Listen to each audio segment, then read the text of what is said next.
बल प्रयोग किया, बहुत बुरी तरह से लाठीचार्ज किया और हमारे बहुत से बुजुर्गों की पगड़ियाँ उतार के फेंकी गई और लाठियाँ जो मारी गई हैं वो बहुत गलत तरीके से मारी गई हैं। उसमें पुलिस वालों के अलावा गुंडे नज़र आ रहे थे, जैसे कोई भाड़े के गुंडे छोड़ दिए जाते हैं। उनके पास जो लाठियाँ थी वो लाठियाँ भी पुलिस वालों की लाठियाँ नहीं थी, वो पेड़ों से तोड़ के जैसे फांस बना के जो लकड़ियाँ होती हैं वो लाठियाँ थी। और खुद थोड़ा इसको डिटेल में बताइए।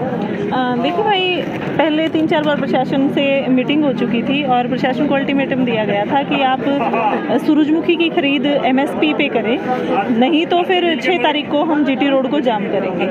पहले भी 2 बार प्रशासन ने इनको वापस भेज दिया था कि ठीक है जी, अब सुन लेंगे, लॉलीपॉप देने वाली बात थी।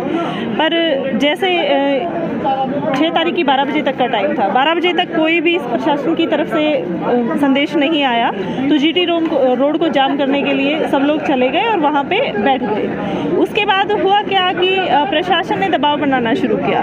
प्रशासन ने शुरू किया कि आप लोग यहाँ से उठ जाएं, आप लोग यहाँ से चले जाएं, धरना खत्म करके GT रोड जाम करने की परमिशन नहीं है, अन्यथा आप पे लाठीचार्ज या बल प्रयोग किया जाएगा।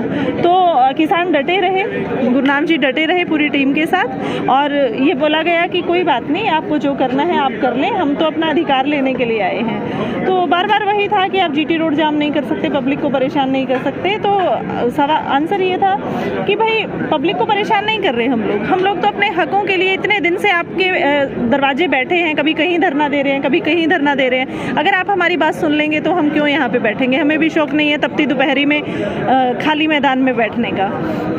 सड़कों पे, तपती हुई सड़कों पे बैठना आसान नहीं होता। तो बस उसके बाद प्रशासन ने बल प्रयोग किया, बहुत बुरी तरह से लाठीचार्ज किया और हमारे बहुत से बुजुर्गों की पगड़ियाँ उतार के फेंकी गई और लाठियाँ जो मारी गई हैं वो बहुत गलत तरीके से मारी गई हैं। उसमें पुलिस वालों के अलावा गुंडे नज़र आ रहे थे, जैसे कोई भाड़े के गुंडे छोड़ दिए जाते हैं। उनके पास जो लाठियाँ थी वो लाठियाँ भी पुलिस वालों की लाठियाँ नहीं थी, वो पेड़ों से तोड़ के जैसे फांस बना के जो लकड़ियाँ होती हैं वो लाठियाँ थी और खुद मारी गई उनकी। और कई लड़कों के प्राइवेट पार्ट्स पे भी बहुत बुरी तरीके से वार किया गया है। एक रंजीत गिल है जो जिनको कल PGI रेफर कर दिया गया, वो सीरियस है और एक किसान की डेथ हो चुकी है, कैजुअलिटी हुई है, वो आपको पता होगा। तो हालात बहुत बुरे हैं, घायल बहुत ज़्यादा हैं, अस्पतालों में पड़े हुए हैं, कुछ घर चले गए हैं। तो बर्बरतापूर्ण व्यवहार देखकर बहुत दुख हुआ। छोटे जी किसान मांगों के लिए बैठे थे रोड पर, लेकिन बर्बरतापूर्वक लाठीचार्ज किया गया है। हाँ जी, क्या कुछ क्या कहना है भाई? चोटें आई हैं, चोटें बहुत ज़्यादा आई हैं, थोड़ी नहीं आई हैं। और उल्टा जो किसानों पे केस दर्ज कर दिए, गुरनाम सिंह जी पे धारा 307 लगा दी है। जो इंसान हमेशा ये कहता है कि हाथ नहीं उठाना, डंडा नहीं उठाना, अपने हाथ बांध लो, बैठ जाओ और ये जितना वार करें अपना वार सहो, उनके खिलाफ इन्होंने धारा 307 का केस लगाया है और बाकी 700 अन्य पे भी मुकदमे दर्ज किए हैं। और आज गुरनाम सिंह जी को शाहबाद कोर्ट में पेश करने की कह रहे थे। जब हम वहाँ गए पता करने के लिए तो बोला कि नहीं, शाहबाद कोर्ट से उधर जज ने मना कर दिया है, अब उनको कुरुक्षेत्र कोर्ट में पेश किया जाएगा।